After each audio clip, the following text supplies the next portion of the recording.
Selamat petang saudara-saudari di dalam Tuhan. Sebelum kebaktian dimulai, untuk yang membawa HP dimohon di silent atau dimatikan agar tidak mengganggu jalannya kebaktian. Terima kasih. Kita mulai kebaktian dengan menyanyikan pujian. Pujian nomor 1, Tuhan berada di bait sucinya.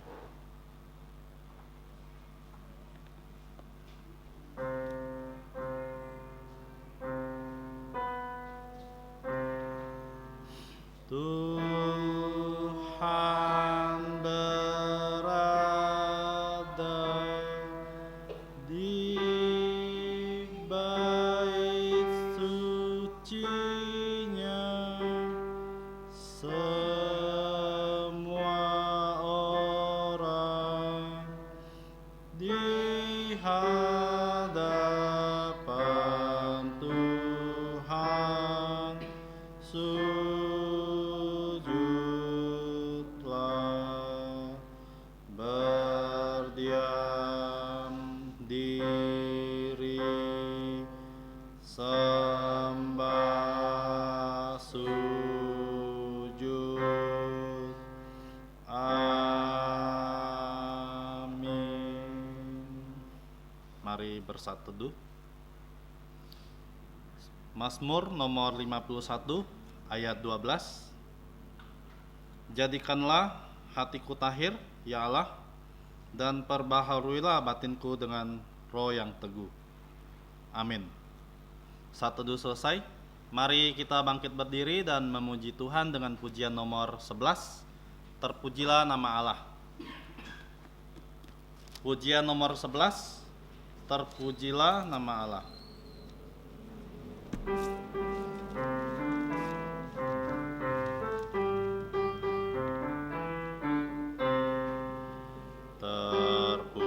Terpujilah nama Allah di tempat yang tinggi, yang utus Yesus ke dunia menebus manusia.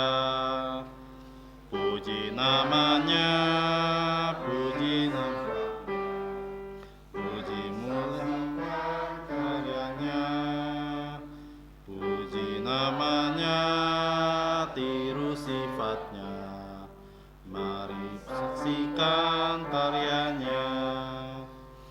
Nama Yesus penuh kuasa atas segalanya, duduk di atas tatanya,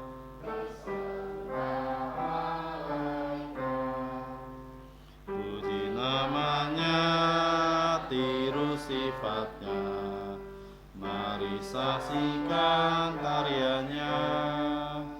Puji namanya, tiru sifatnya, mari saksikan karyanya. Nama Yesus sangat ajaib, Dialah Raja damai yang meminta segala bangsa sampai selamanya. Puji namanya, tiru sifatnya, mari saksikan karyanya. Puji namanya, tiru sifatnya, mari saksikan karyanya. Kita tetap bangkit berdiri. Kita masuk dalam doa.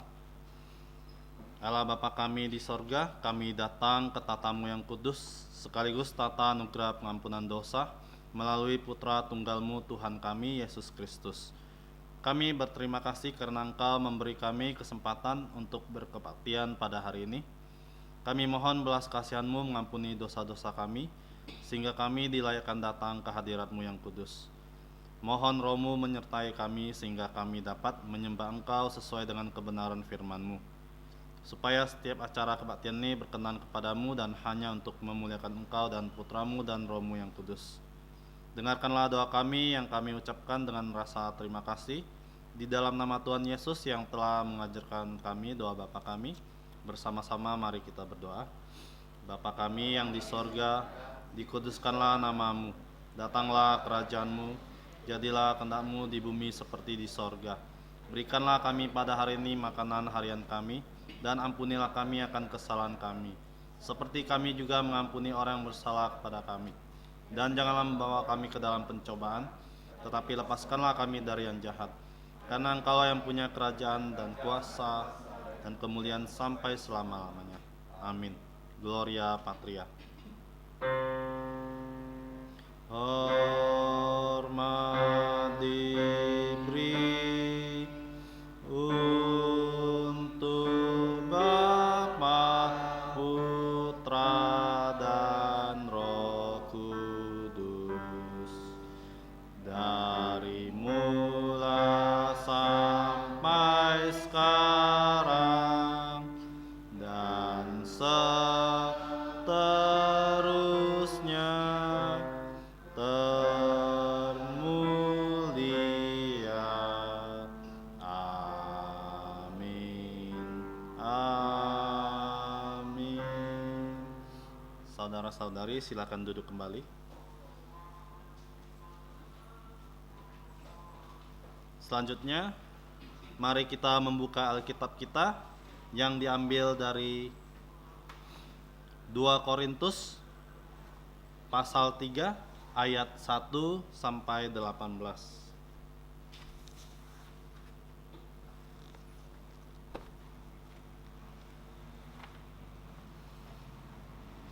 2 Korintus pasal 3 ayat 1 sampai 18. Kita akan membaca ayat ini secara bergantian. 2 ayat terakhir kita akan membacakannya bersama-sama. 2 Korintus pasal 3 ayat 1 sampai 18.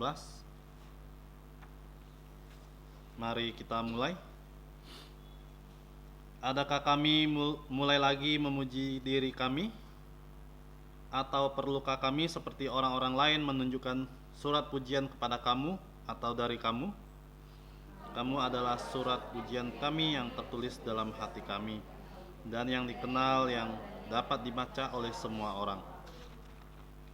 Karena telah ternyata bahwa kamu adalah surat Kristus yang ditulis oleh pelayanan kami, ditulis bukan dengan tinta, tetapi dengan roh dari Allah yang hidup, bukan pada loh-loh batu, melainkan pada loh-loh daging, yaitu di dalam hati manusia.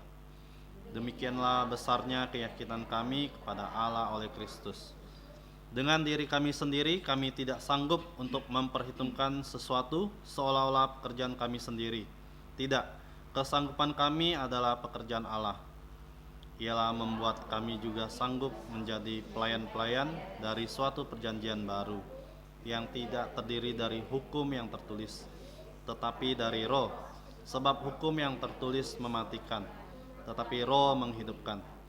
Pelayanan yang memimpin kepada kematian terukir dengan huruf pada loh-loh batu. Namun demikian kemuliaan Allah menyertainya waktu ia diberikan.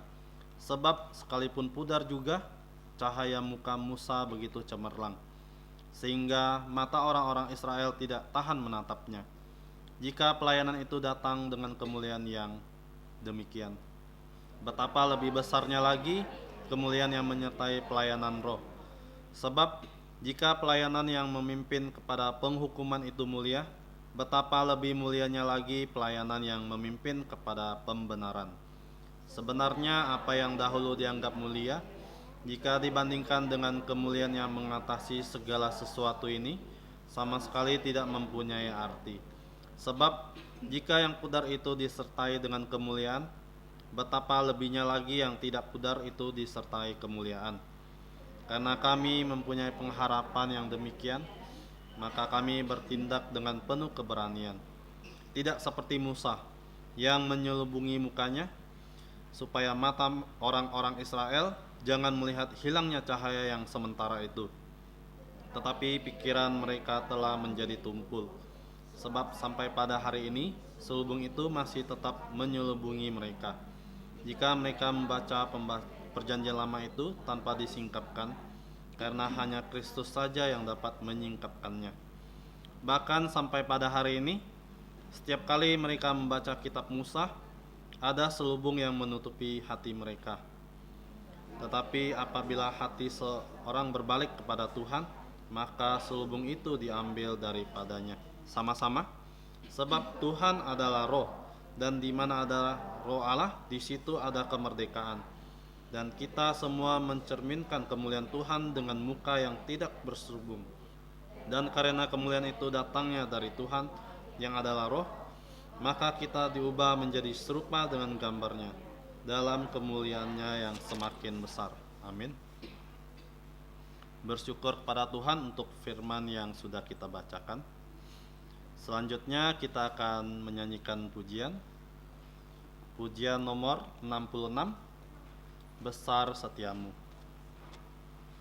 Pujian nomor 66, Besar Setiamu.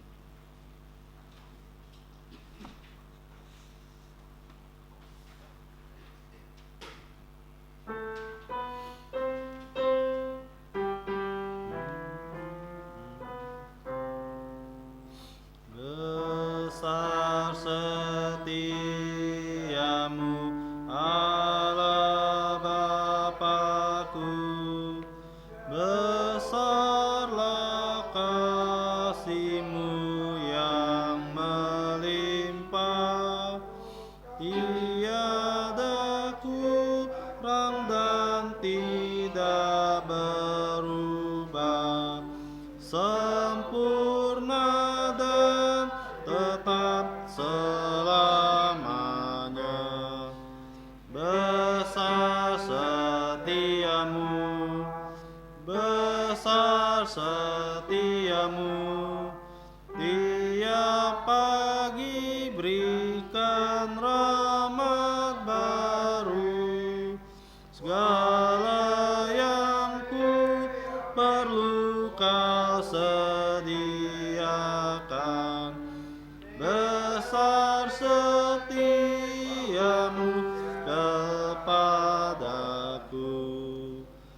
Musim pun berganti, musim apapun, hari pun berganti, hari baru. Alam semesta dan semua ciptaan-Mu menyaksikan kasih setiamu.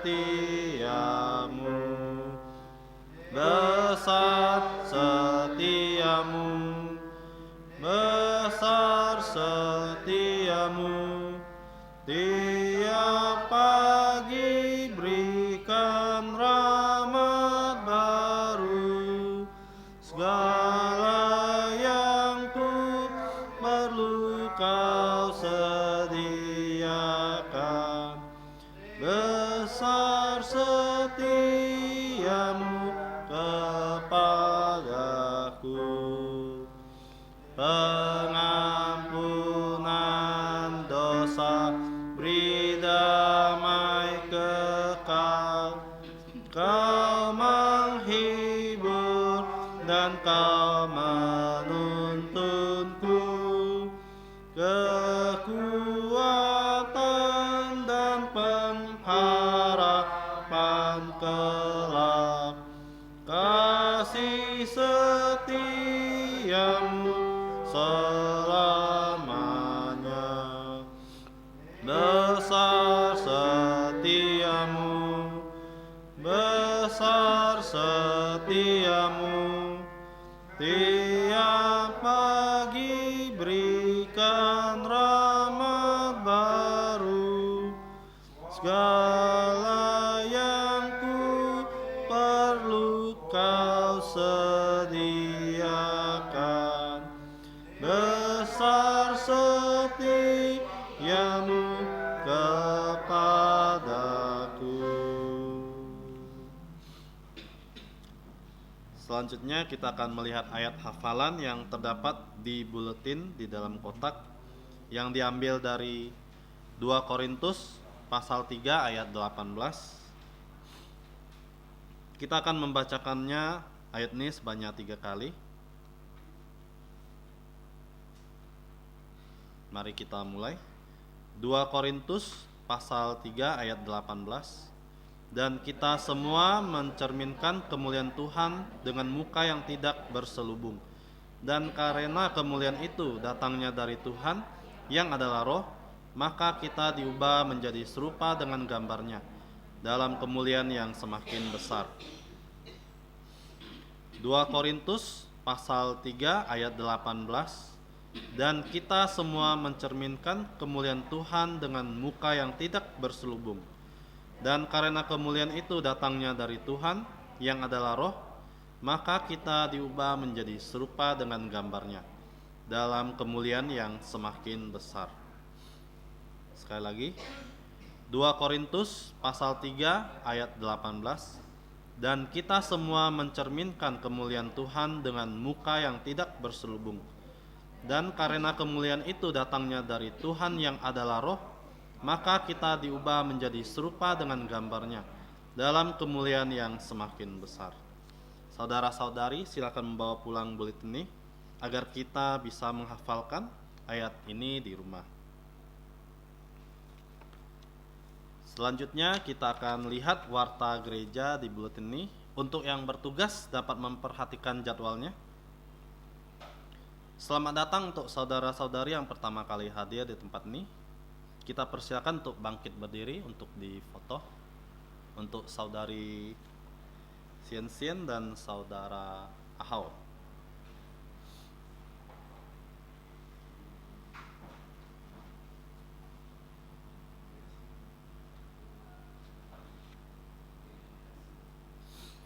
Terima kasih. Untuk yang pertama kali hadir, kami menyambut dengan senang dan minggu depan dapat datang kembali. Kita juga terus doakan agar Tuhan menambahkan jiwa-jiwa baru di gereja ini. Selanjutnya kita akan memberikan persembahan. Untuk kantong persembahan akan dibawakan oleh saudari Seling. Sambil menjalankan persembahan, kita akan menyanyikan pujian nomor 247. Pujian nomor 247. Limpahlah pialamu.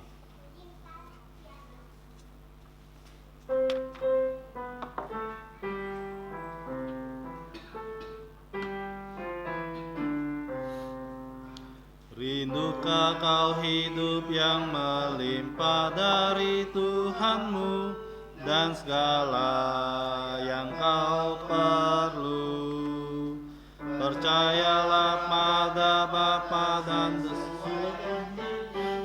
kan genap tas dirimu, memenuhi hari ini di hatimu.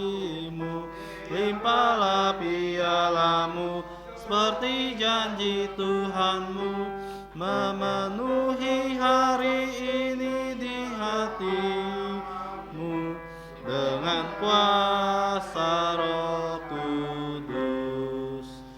Darahnya Tuhanmu memenuhi piala kosongmu, datanglah kepadanya, mempersembahkan dirimu di hadirat Tuhanmu. Firman-Nya kau kan diberi, memenuhi hari ini di hatimu. Limpahlah pialamu seperti janji Tuhanmu, memenuhi hari ini di hatimu dengan kuasa Roh Kudus. Bagaikan saluran berkat Tuhan yang mengalir terus, kasih-Nya tak berubah. Dan Tuhan telah berjanji dengan kuasa Roh Kudus memenuhi pialamu, memenuhi hari ini di jantungmu. Limpahlah pialamu seperti janji Tuhanmu, memenuhi hari ini di hatimu dengan kuasa Roh Kudus. Mari kita bangkit berdiri dan menyanyikan doksologi.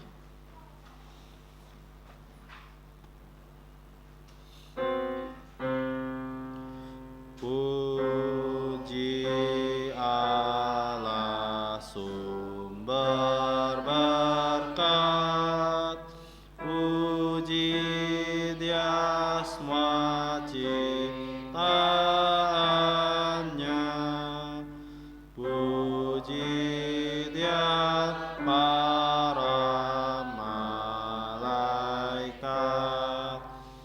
Bapa, Putra, dan Roh Kudus. Amin. Mari kita berdoa. Bapa kami di sorga, kami menyerahkan persembahan kami, kiranya Engkau berkenan menerimanya. Pakailah persembahan ini untuk kemuliaan nama-Mu dalam pelayanan dan perluasan kerajaan-Mu di muka bumi. Berkatilah saudara-saudari yang telah membawa persembahan ini, khususnya anak-anak yang uangnya berasal dari orang tua mereka, supaya semua keluarga kami percaya Tuhan Yesus dan diselamatkan. Ajarlah kami melayani Engkau sebagai korban hidup yang memuliakan nama-Mu. Demikianlah kami berdoa dan berterima kasih di dalam nama Tuhan Yesus. Amin. Silakan duduk kembali. Untuk anak-anak silakan menuju kelas sekolah minggu.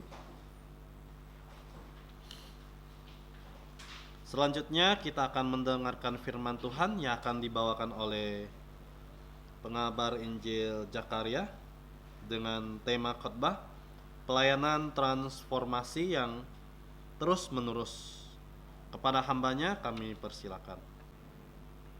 Saya mengucapkan selamat malam untuk saudara-saudari yang saya kasih dalam Tuhan Yesus Kristus. Kita kembali membuka kitab kita dari 2 Korintus pasalnya yang ketiga, ayat ke-18. Sekali lagi kita akan baca bersama-sama ayat ini. 2 Korintus pasal 3 ayat 18. 1, 2, 3. Dan kita semua mencerminkan kemuliaan Tuhan dengan muka yang tidak terselubung, dan karena kemuliaan itu datangnya dari Tuhan yang adalah Roh, maka kita diubah menjadi serupa dengan gambarnya dalam kemuliaan yang semakin besar. Amin. Kita bersyukur atas pembacaan firman Tuhan. Mari kita berdoa. Tuhan Allah Bapa kami yang bertata kekal di atas kerajaan surga, Bapa sumber hikmat kami semua, kami sekali lagi datang dengan penuh syukur bahwa hari Sabat ini kami bisa datang menyembah Engkau, bahkan melayani-Mu. Dan kami juga bersyukur telah membaca firman-Mu yang sebentar lagi kami akan renungkan dan pelajari bersama-sama. Kami sungguh memohon hikmat dari Engkau sehingga setiap kami, baik yang akan berbicara maupun yang mendengarkan, kami semua diberikan kemampuan untuk mengerti firman-Mu. Kiranya Engkau tolong hamba-Mu yang penuh keterbatasan ini, yang tidak berguna ini, bisa dipergunakan dan dipakai untuk memuliakan-Mu dalam pembelajaran ini, dalam menyampaikan firman-Mu, sehingga firman-Mu bisa terang benderang, bisa dipelajari dengan sederhana, dan kami bisa mengerti firman-Mu dan bisa melakukan di dalam hidup kami. Kami serahkan waktu yang penting ini ke dalam tangan-Mu. Kami juga mohon ampun atas dosa pelanggaran kami, hanya di dalam nama Tuhan Yesus Kristus. Amin. Kita pasti semua tahu tentang metamorfosis. Tahu metamorfosis? Tahu. Metamorfosis sederhananya kita selalu dicontohkan waktu pelajaran biologi adalah ketika ulat bulu menjadi kepompong, lalu menjadi kupu-kupu yang indah. Ulat bulu yang begitu menjijikkan, ulat bulu yang bisa bikin gatal, berubah menjadi kupu-kupu yang cantik, yang indah, yang mempesona. Dan ketika kita lihat kupu-kupu, kita tidak pernah melihat kupu-kupu kembali lagi menjadi ulat bulu. Nah, kata metamorfosis itu kita bisa dapatkan juga dari bahasa Yunani metamorpho. Inilah akar kata di mana metamorfosis dipakai. Sederhananya, ketika kita melihat pelayanan yang mentransformasi. Apa itu transformasi? Transformasi kita bisa lihat di ayat ini, kata maka kita diubah. Nah, kata diubah ini adalah kita mendapat kata transformasi. Ternyata di dalam perjanjian baru ada 4 kali kata ini dipakai. Pertama dan kedua kali dipakai oleh kitab Injil ketika menjelaskan Tuhan Yesus berubah rupa, transfigurasi di bukit waktu Tuhan Yesus berubah rupa di hadapan murid-muridnya. Dan dipakai kata yang sama di sini. Dan kali ketiga yang dipakai di kitab Roma dalam sebuah ayat yang sangat terkenal, yaitu Roma 1, Roma 2, 12 maaf. Roma 12 ayat 1 dan 2. Karena itu demi kemurahan Allah, maka kita harus mempersembahkan hidup kita sebagai korban hidup.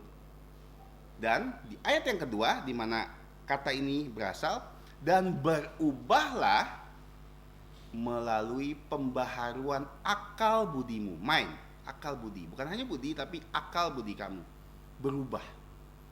Dari ulat bulu menjadi kupu-kupu. Dari yang jelek jadi yang cantik. Itu namanya transformasi. Dan kata ini dipakai lagi di ayat ini. Di pasal 2, di pasal 3 dari 2 Korintus. Di sini katakan kita akan diubah. Kita mengerti kata diubah artinya bukan kita mengubah diri kita, tapi ada pribadi yang mengubah kita. Dan kita akan nanti mempelajari kita diubah oleh Roh Kudus. Dan bagaimana kita diubah? Siapa yang mengubah kita? Bagaimana kita berubah? Dan ini yang akan kita pelajari hari ini.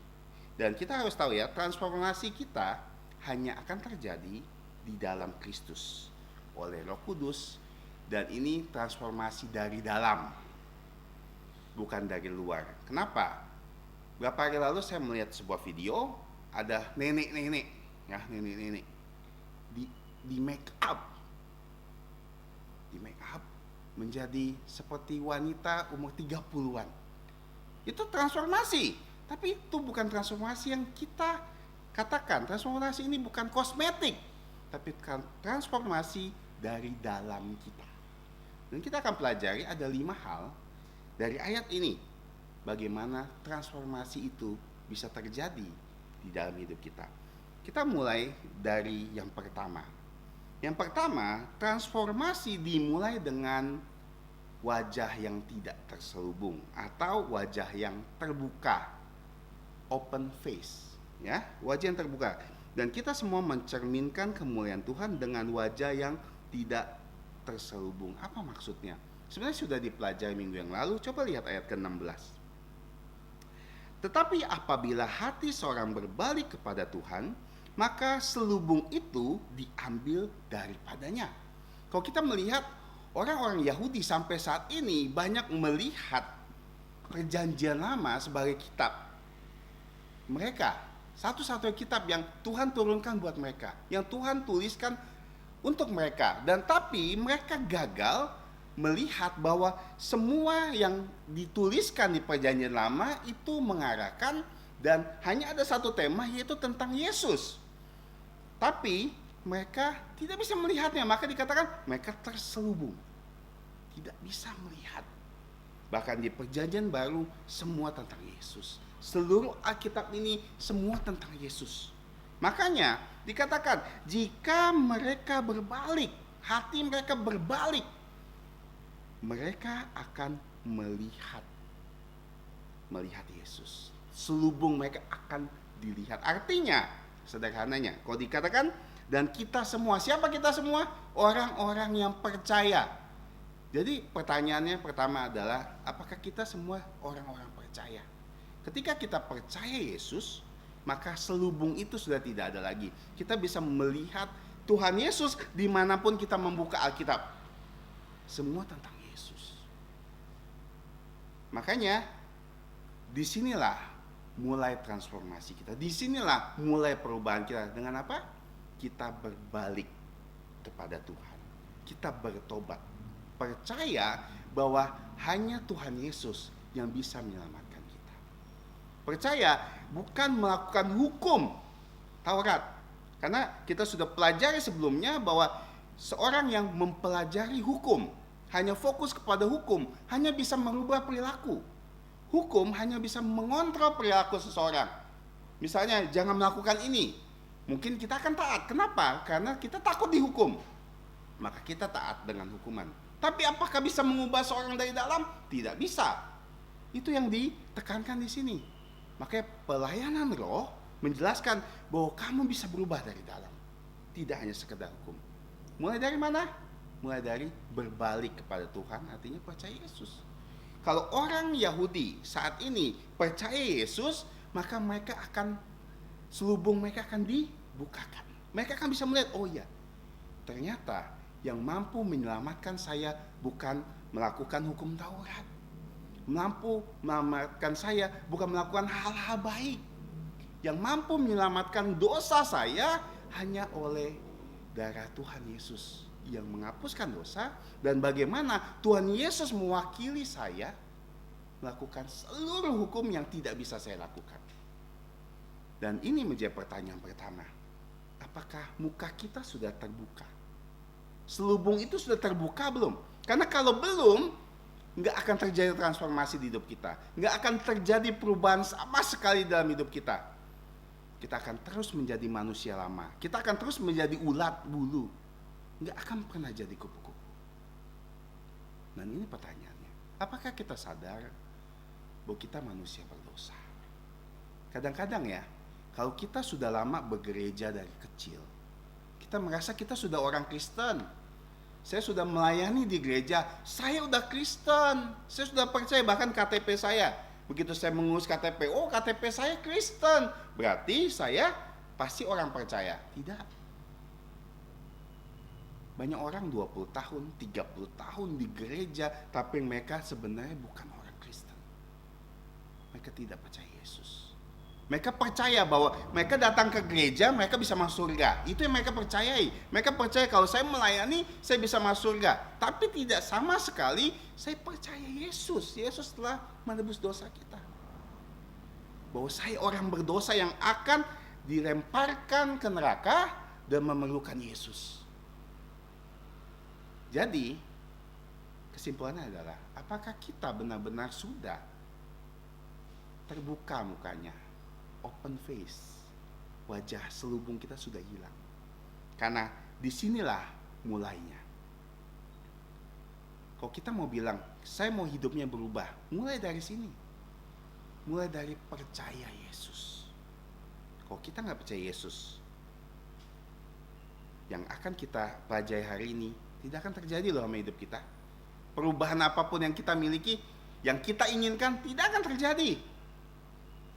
Semua ayat di Alkitab yang dikatakan bagaimana hidup baru tidak akan pernah ada kita miliki. Selama apa? Selama kita belum percaya Yesus. Makanya hal pertama, transformasi dimulai dari bagaimana muka kita harus, selubung di muka kita harus dilepaskan. Sehingga kita bisa benar-benar melihat Yesus di dalam setiap firman Tuhan yang kita baca. Apakah ketika kita baca firman Tuhan kita lihat Yesus? Atau kita hanya melihat tulisan-tulisan tentang bagaimana hidup kita berubah? Kalau kita melihat Roma pasal 6 ayat 1-2 dikatakan, bolehkah kita bertekun dalam dosa supaya kasih karunia bertambah? Sama sekali tidak. Bagaimana kita yang telah mati terhadap dosa masih hidup di dalamnya. Kita harus berbalik kepada Tuhan. Dan ini juga pelayanan di gereja. Pelayanan di gereja bukan buat perilaku orang baik saja, tapi mereka harus berbalik kepada Tuhan. Kalau kita fokus hidup kita buat orang jadi seperti orang Kristen, anak-anak harus seperti orang Kristen, Semua anggota gereja harus seperti orang Kristen. Kamu harus lakukan ini, lakukan ini, lakukan ini, lakukan ini. Kenapa? Karena kamu harus lakukan ini. Tapi tidak pernah mereka berbalik. Tidak pernah mereka bertobat. Mereka sama. Saya harus datang ke gereja, ya memang harus ke gereja. Baca Alkitab, ya memang saya harus baca Alkitab. Kan saya orang Kristen. Tapi nggak pernah bertobat. Nggak akan pernah berubah. Mau pendeta, penginjil, diaken, mau majelis, mau orang seperti apapun, kalau tidak berubah, tidak berbalik kepada Tuhan, nggak akan pernah ada perubahan di dalam hidup. Makanya bagaimana muka kita? Coba cek. Berapa lama kita ke gereja bukan garansi ya. Apakah kita percaya Yesus? Itu garansinya. Yang kedua, transformasi terjadi saat kita menatap Yesus Kristus. Nah, di sini katakan, dan kita semua mencerminkan kemuliaan Tuhan dengan muka tidak terselubung. Sebenarnya ada satu frasa yang tidak dijelaskan secara detail di sini. Saya akan bacakan. Tapi kita semua dengan muka terbuka tidak terselubung melihat atau memandang seperti memandang dalam cermin kemuliaan Tuhan. Ya, di sini nggak ada kata cermin ya. Hanya mencerminkan. Tapi sebenarnya memandang kemuliaan Allah seperti memandang di dalam cermin. Kalau kita lihat ya, di dalam zamannya Rasul Paulus, cermin itu tidak seperti kaca yang kita lihat sekarang. Ya, mantul, benar-benar mantul. Apa yang kita bisa lihat, itulah yang terjadi. Bisa kita ada luka atau noda, kita lihat di cermin, kelihatan. Tapi zaman dulu mereka cermin pakai apa? Pakai metal atau logam, seperti kita ngaca di panci. Kalau kita ngaca di panci, kita memang bisa melihat muka kita, tapi tidak begitu jelas. Ya, tidak begitu jelas. Sederhana gini, kita akan melihat kemuliaan Allah di dalam diri kita, tapi tidak akan begitu jelas dulu. Kenapa? Nanti kita akan pelajari bahwa semakin lama kita akan semakin jelas.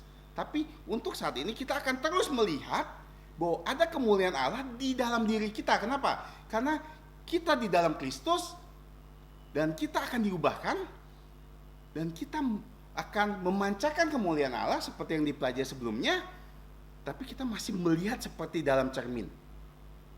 Belum sempurna.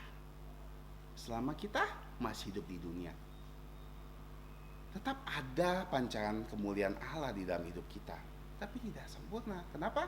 Karena di dalam cermin kita masih melihat di dalam cermin kemuliaan Allah. Dan cerminnya tidak seperti sekarang ya, seperti metal di dalam logam atau seperti dalam air. Ada dua ya, satu lagi seperti dalam air, ada wadah di dalam air. Masih melihat muka kita tidak terlalu jelas. Jadi sederhananya, gimana kita supaya memandang Kristus, kemuliaan Kristus? Satu-satunya cara adalah pelajari hidup Kristus di dalam Alkitab. Kita lihat kemuliaannya dengan apa? Dengan segala pekerjaan yang dia lakukan selama di dunia. Mujizat-mujizat yang dia lakukan, perkataan-perkataan yang dia katakan, ajaran-ajarannya, segala sikap dan keputusan yang dia lakukan selama dia hidup. Itulah yang kita lihat, kita pandang. Untuk apa? Untuk kita tiru. Kenapa? Karena Kristus itu harus dalam diri kita, dan kita harus tiru terus. Seperti memandang dalam cermin, kita lihat sampai kita mirip sama Kristus. Inilah tujuannya. Jadi saat kita pandang, kita lihat hidup Kristus, kita akan semakin serupa Kristus. Semakin jelas di dalam cermin, semakin mirip dengan Kristus. Nah, kalau kita melihat di dalam Efesus 4:20-21, tapi kamu bukan demikian. Demikian siapa? Hidup yang lama, karena kamu telah belajar mengenal Kristus. Dan kita telah juga di dalam Kolose 3:10, kita telah mengenakan manusia baru yang terus-menerus diperbaharui. Supaya apa? Memperoleh pengetahuan yang benar menurut gambar kahliknya. Artinya, ketika kita mau diubahkan, kita memandang Kristus. Nanti kita akan pelajari di poin yang selanjutnya, kita akan berubah untuk menyerupai Kristus. Seperti kita pandang dalam cermin, kita akan miripkan itu di dalam hidup kita. Dengan apa? Kita harus lepaskan manusia lama kita dan kenakan manusia baru. Itu yang hal yang kedua, pandang Kristus, belajar terus tentang firman Tuhan, belajar tentang Kristus, kita akan ditransformasi, kita akan berubah. Dan apa bentuknya transformasi kita? Ketika kita terus memandang Kristus, apa yang akan berubah dalam hidup kita? Kita akan menjadi seperti gambarnya. Nah, coba kita buka beberapa ayat masih di 2 Korintus pasal di 2 Korintus. Coba lihat 2 Korintus pasal 5 ayat 17. Bagaimana menjadi serupa gambarnya? 2 Korintus 5 ayat 17. Di sini katakan, jadi siapa yang ada di dalam Kristus, ia adalah ciptaan baru. Yang lama sudah berlalu, sesungguhnya yang baru sudah datang. Yang baru ini artinya apa? Serupa dengan Kristus. Yang lama kita dulu seperti ulat, busuk, jelek. Nah, baru seperti Kristus, seperti kupu-kupu, bertransformasi. Roma 6 ayat, coba kita buka ayat selanjutnya, Roma pasal yang ke-6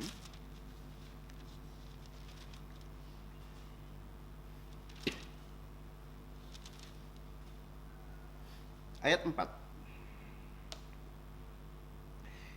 Dengan demikian kita telah dikuburkan bersama-sama dengan Dia oleh baptisan dalam kematian, supaya seperti Kristus telah dibangkitkan dari antara orang mati oleh kemuliaan Bapa, demikian juga kita akan hidup dalam hidup yang baru. Kenapa kita dibilang hidup yang baru? Karena hidup yang lama kita sudah dimatikan. Seperti apa? Ulat. Sudah tidak seperti ulat lagi. Sudah dimatikan, kita sudah jadi kupu-kupu yang cantik. Kolose 3. Kita buka lagi. Kolose pasal yang ketiga.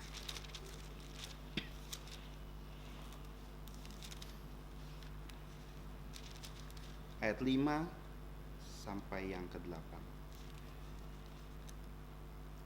Karena itu matikanlah di dalam dirimu segala sesuatu yang duniawi, yaitu percabulan, kenajisan, hawa nafsu, nafsu jahat, juga keserakan yang sama dengan penyembahan berhala. Semuanya itu mendatangkan murka atas Allah, atas orang-orang durhaka.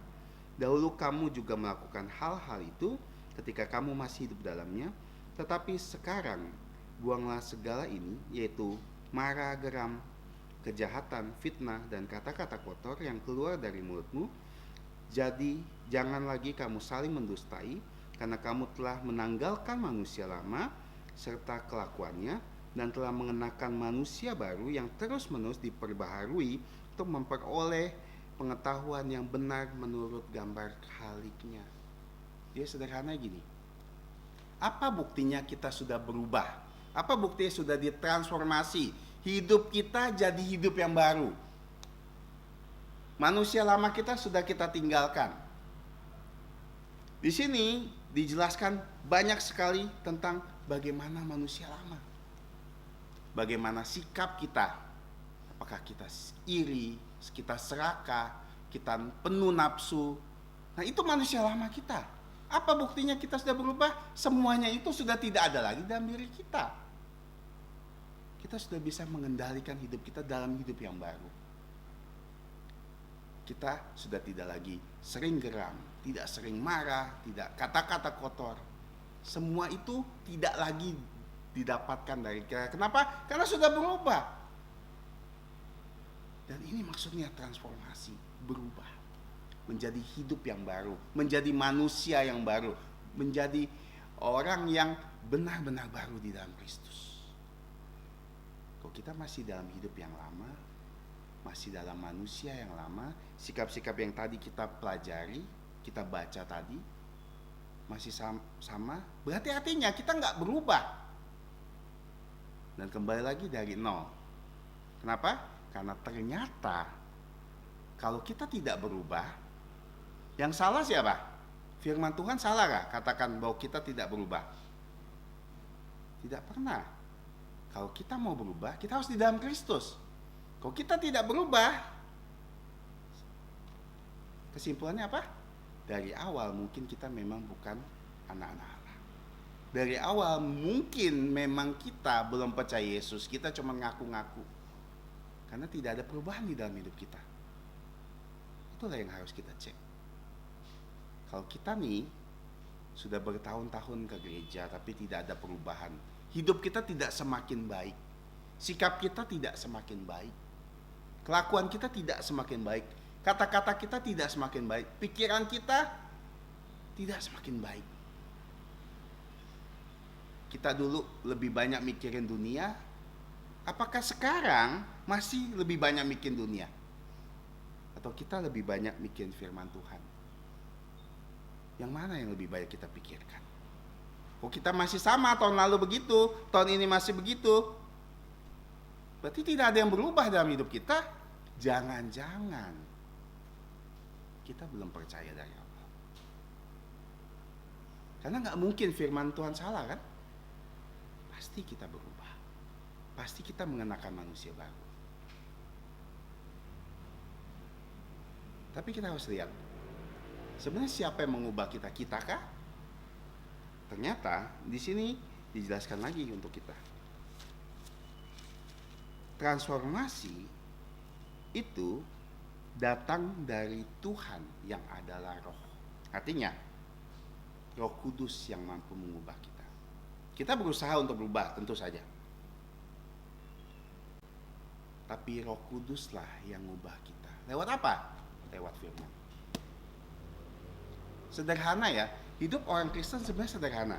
Tuhan kasih kita panduan untuk hidup. Hidup yang baru ada di dalam firman Tuhan. Ketika kita baca, Roh Kudus akan tolong kita mengingatkan apa yang kita baca, dan supaya kita punya tekad untuk melakukan apa yang kita baca. Itulah. Tapi permasalahannya gini, banyak orang Kristen yang tidak tutup Alkitabnya. Gimana Roh Kudus bisa mengingatkan kita jadi lebih baik? Gimana Roh Kudus bisa kasih tahu kita, kamu harus seperti ini? Sedangkan kita nggak pernah baca Alkitab kita. Kita nggak pernah renungkan Alkitab kita. Dan kita bilang sama Tuhan, Tuhan kok saya nggak berubah? Gimana mau berubah, kamu aja nggak pernah baca firman-Ku? Gimana Roh Kudus bisa gerakan kamu supaya kamu berubah? Kita nggak akan pernah berubah, nggak akan pernah transformasi ketika kita nggak pernah baca firman Tuhan setiap hari. Dan kalau kita dibilang, oh kamu masih sama, kamu masih manusia yang sama, nggak akan pernah berubah kalau kita nggak baca firman-Nya. Kalau kita baca firman-Nya dan kita merasa kok firman-Nya tidak menarik, berarti kita bukan orang percaya. Sederhana kan? Bagaimana kita bisa bilang, saya mencintai Tuhan, saya mencintai Allah, tapi saya tidak mencintai firman-Nya? Kita munafik. Kalau saya misalnya mencintai istri saya nggak mungkin nggak mau ngomong sama dia. Saya berarti pembohong. Kalau bilang saya nggak suka ngomong sama dia, tapi saya bilang saya cinta lagi, nggak bisa. Seperti sama, saya bilang saya cinta sama Tuhan, tapi nggak pernah renungkan firman Tuhan. Gimana kita bisa bilang kita mencintai Tuhan? Dan gimana Roh Kudus bisa bekerja dalam hidup kita? Karena Roh Kudus perannya adalah apa? Dia mengingatkan segala sesuatu yang diajarkan. Dan ini adalah fokus dari pelayanan. Dan kembali lagi, hal terakhir, ketika kita tahu bahwa Roh Kudus saja yang bisa mengubah kita loh, kita berusaha. Kenapa? Karena kita harus coba berusaha. Tapi Roh Kudus yang bisa mengubah seseorang. Peran kita adalah ketika kita melayani misalnya di dalam gereja, kita nggak bisa ubah orang itu loh. Kita bisa ingatkan apa? Firman. Karena lewat firman, ketika dia dengar firman, Roh Kudus akan pakai firman ini mengubah dia. Itulah cara kita mengubah orang. Makanya kita nggak bisa pakai cara-cara dunia. Kita nggak bisa pakai psikologi untuk bikin orang berubah. Kita bilang, oh kita harus pakai psikologi ini supaya orang ini berubah seperti ini. Roh Kudus nggak akan ingatkan dengan psikologi. Roh Kudus akan membantu dia mengingatkan firman yang dia dengar. Makanya pelayanan firman Tuhan itu penting, bukannya di sekolah, di gereja, dimanapun. Kenapa? Ketika orang dengar firman Tuhan, Roh Kudus yang akan bekerja untuk ingatkan firman itu supaya mereka bisa lakukan. Dan itulah peran dari semua kita yang memberitakan firman. Berapa tahun kita tidak tahu. Makanya kenapa firman Tuhan diulang lagi, diulang lagi, diulang lagi, diulang lagi, diulang lagi. Karena kita adalah manusia yang suka lupa. Makanya kita tahu bahwa Roh Kudus yang akan menolong kita. Kita lihat Roma 8.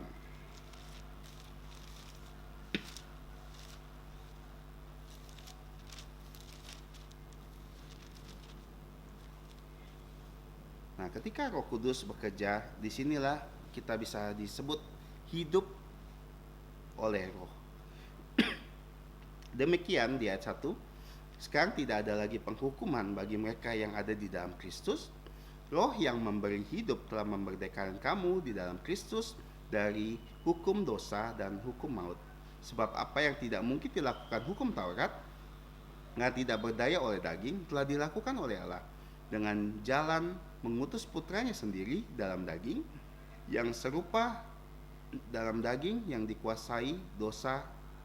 Karena dosa, dia telah menjatuhkan hukuman atas dosa di dalam daging, supaya tuntutan hukum Taurat digenapi di dalam kita yang tidak hidup menurut daging tetapi menurut Roh. Jadi ketika kita bertobat, kita hidupnya tidak menurut daging lagi tapi menurut Roh. Kita lihat ayat ke-12.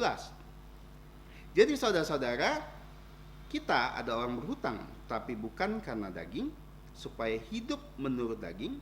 Sebab jika kamu hidup menurut daging, kamu akan mati. Tapi jika oleh Roh kamu mematikan perbuatan-perbuatan tubuhmu, kamu akan hidup. Semua orang yang dipimpin Roh Allah adalah anak Allah. Jadi ketika kita bilang kita percaya Yesus, kita disebut anak-anak Allah, secara otomatis kita hidupnya dipimpin oleh Roh Kudus. Tapi poin yang terakhir ini penting, ya. Karena selama ini kita lihat, kok hidup saya nggak berubah, kenapa saya ngajar kok orang nggak berubah-berubah. Ternyata poinnya adalah yang kelima. Kalau kita lihat lagi di 2 Korintus pasal 3, di bagian yang terakhir, maka kita akan diubah menjadi serupa dengan gambarnya di dalam kemuliaan yang semakin besar. Kata kemuliaan yang semakin besar sebenarnya frasanya from glory to glory, dari kemuliaan sampai kemuliaan. Sederhananya adalah transformasi itu akan terus menerus. Makanya di tema kita ada transformasi yang terus menerus. Kenapa? Karena perubahan tidak terjadi dalam satu malam. Perubahan tidak terjadi dalam waktu yang instan. Perubahan adalah proses. Maka dikatakan dari kemuliaan sampai kemuliaan. Artinya kemuliaan kita akan semakin mulia lagi. Kita akan berubah pelan-pelan. Seiring kita dewasa secara rohani, kita akan berubah. Makanya kita tidak langsung sempurna. Makanya kita rasa, kok saya nggak berubah sama sekali. Nah itu masalah kalau kita tidak berubah sama sekali. Tapi kalau kita ada perubahan sedikit demi sedikit, dan kita mulai bergumul dalam dosa kita. Tadinya kita nggak bergumul dalam dosa, lama-lama kita bergumul, ada dosa ini, kita susah sekali. Kalau kita jatuh dalam dosa, kita benar-benar hancur di hadapan Tuhan. Kita bertobat, kita mau coba lagi. Nah itu namanya pergumulan. Jadi tidak langsung kita bilang, oh berarti kita sempurna langsung nih, bisa lakukan semuanya, hidup kita semua berubah. Tentu berubah, kita akan berubah. Tapi dari kemuliaan sampai kemuliaan, artinya bertahap, ada prosesnya. Roh Kudus akan secara pelan-lahan akan mengubah kita. Karena keselamatan kita sederhananya ada 3 kan? 3 proses. Kita sudah dibenarkan sekali. Saat kita percaya Tuhan Yesus, kita sudah dibenarkan. Tapi selama kita masih hidup di dunia, kita akan selalu disucikan, disantifikasi. Terus menerus disucikan, terus menerus diubah, terus menerus diubah. Sampai nanti ketika Tuhan angkat kita ke surga, baru namanya glorifikasi, pemuliaan kita. Nah di situ kita sempurna, tidak ada lagi dosa. Kita akan benar-benar sempurna seperti Kristus. Saat ini kita memandang Kristus seperti dalam cermin logam. Kita lihat kita nih, oh kayaknya saya sudah mirip Kristus, tapi masih samar sekali. Tapi makin lama kita pandang terus Kristus, kita contoh terus Kristus, lama-kelamaan kita akan serupa Kristus. Makanya hari ini transformasi yang terus-menerus, sederhananya ada 5 aspek yang kita bisa pelajari dari ayat ini. Ayat yang sederhana tapi sebenarnya sangat sekali, dalam sekali. Pertama, kita tahu bahwa perubahan itu adalah harus dari dalam.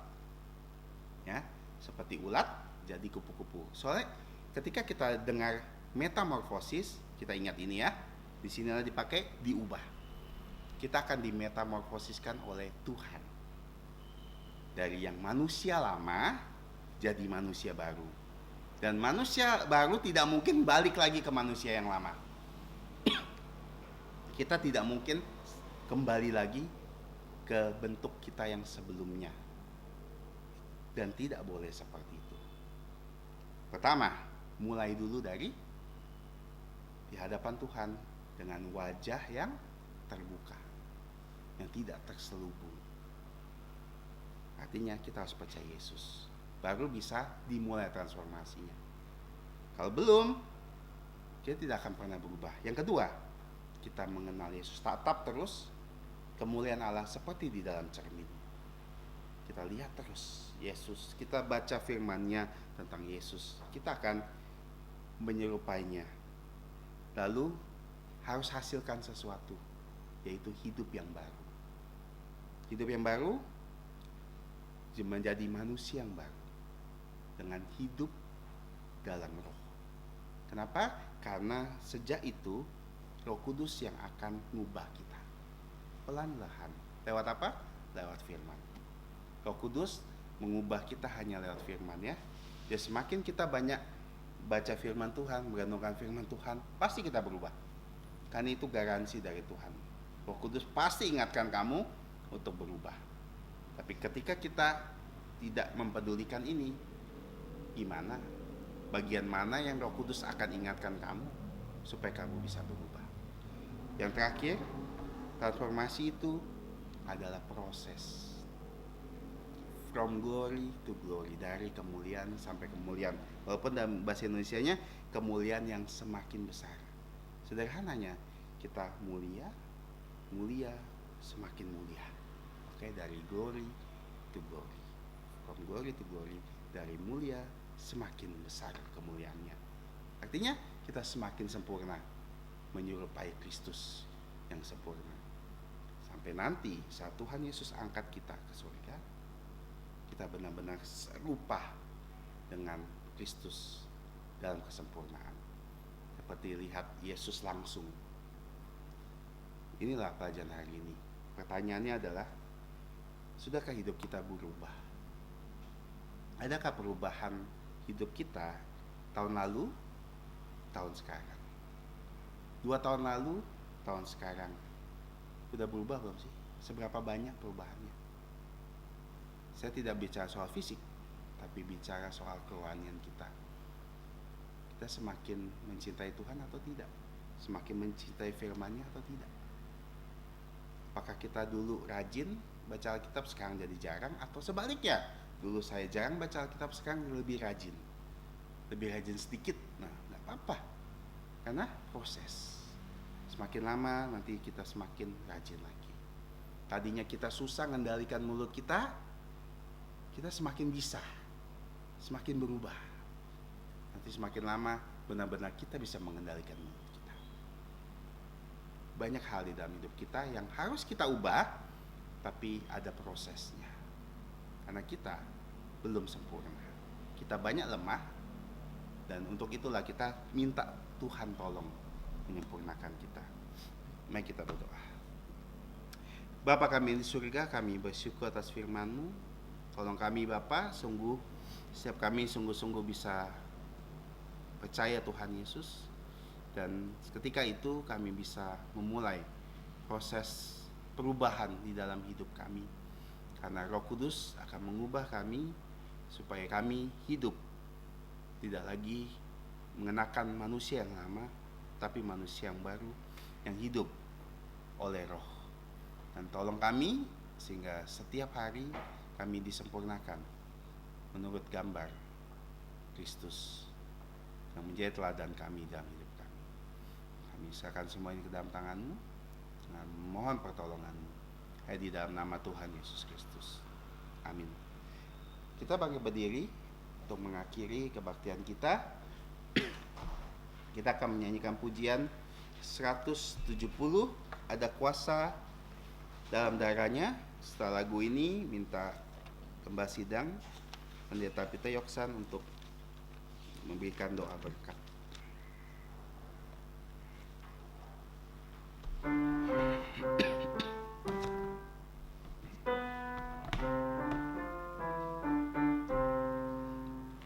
Maukah engkau bebas dari dosa? Dalam darahnya ada kuasa dan menangkan segala nafsu jahat. Ajaiblah kuasa darahnya. Ada kuasa dalam darahnya, darah domba Allah. Ada kuasa dalam darahnya, dalam darah domba Allah. Maukah engkau bebas dari nafsu? Dalam darahnya ada kuasa, datang padanya ia akan sucikan. Di dalam kuasa darahnya ada kuasa, dalam darahnya, dalam domba Allah. Ada kuasa dalam darahnya, dalam darah domba Allah. Maukah engkau melayani Yesus? Dalam darahnya ada kuasa dan dibasuh oleh darah kudus. Di dalam darahnya ada kuasa, dalam darahnya, dalam domba Allah. Ada kuasa dalam darahnya, dalam darah domba Allah.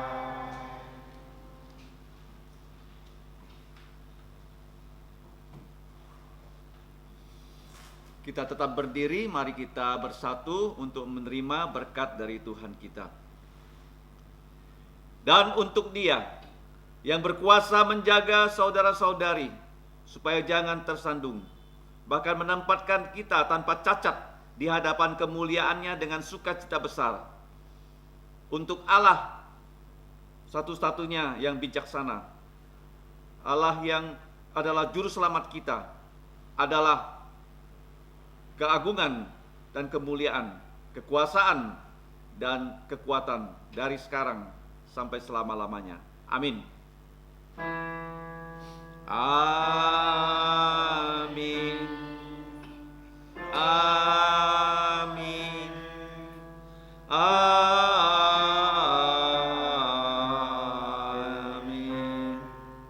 Amin. Silakan duduk, doa teduh.